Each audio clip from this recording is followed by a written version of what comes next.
但是我相信于途一定会成为一个很厉害的航天设计师。为什么？因为他喜欢呀。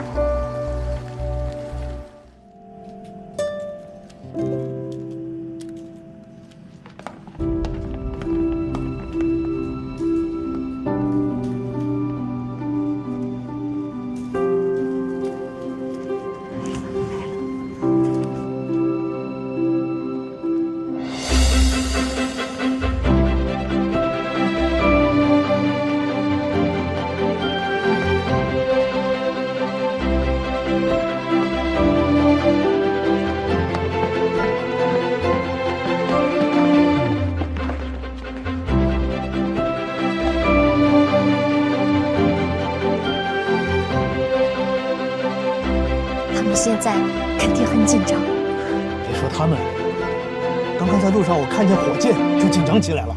哎，这次关注度特别高，我国首个太阳系边际探测器，国际上都很关注的。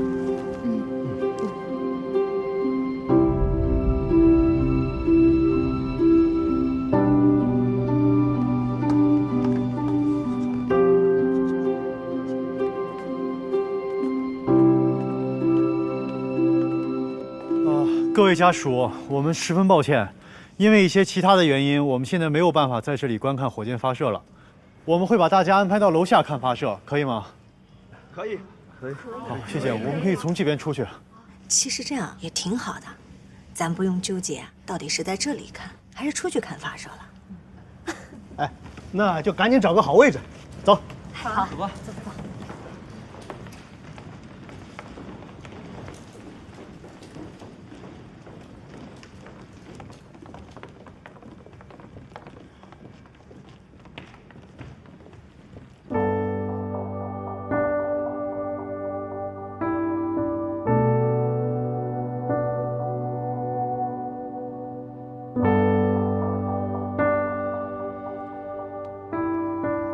那不正好，等我出山，也许月球基地都建好了，我就以月球为起点，征服火星，回至太阳系。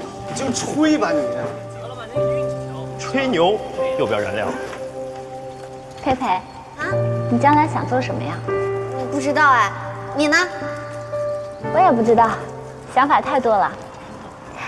但是我相信于途一定会成为一个很厉害的航天设计师。为什么？因为他喜欢呀。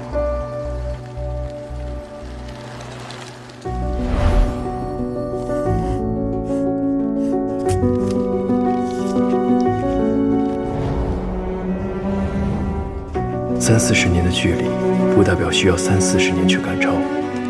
我和同事们努力的意义，其意也正在于此。